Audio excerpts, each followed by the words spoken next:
Hi friends, welcome to our channel. ఈరోజు మన recipe వచ్చేసి క్యాబేజీ పచ్చడి అండి. ఇది అన్నంలోకి చపాతీలోకి చాలా టేస్టీగా ఉంటుంది. క్యాబేజీ అంటే ఇష్టపడని వాళ్ళు కూడా చాలా ఇష్టంగా తింటారు.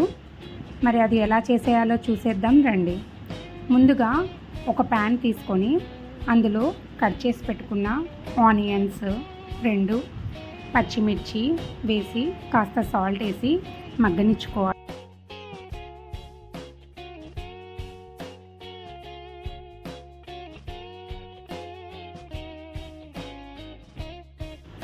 అవి కొంచెం మగ్గిన తర్వాత అందులోనే టమాటా కూడా వేసి మరి కొద్దిసేపు మగ్గనివ్వాలండి.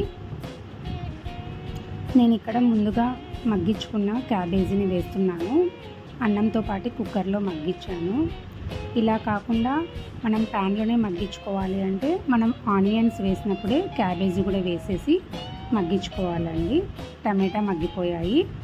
ఇప్పుడు అందులోకే క్యాబేజీ వేసి ఒక్క 5 మినిట్స్ అలా మగ్గనిచ్చిన తర్వాత అందులోనే రుచికి తగినంత ఉప్పు, చింతపండు, కొత్తిమీర వేసి స్టవ్ ఆఫ్ చేసుకోవడమే అండి. అది చల్లారిన తర్వాత మిక్సీ జార్లో వేసుకొని కాస్త కచ్చాబిచ్చాగా గ్రైండ్ చేసుకోవాలి.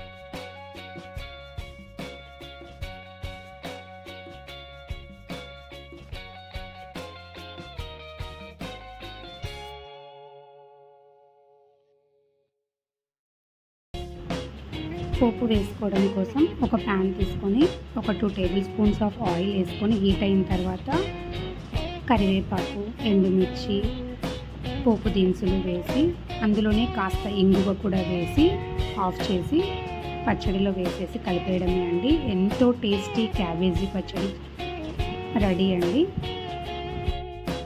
ఫ్రిడ్జ్లో పెట్టుకుంటే ఒక 3-4 డేస్ నిల్వ కూడా ఉంటుందండి.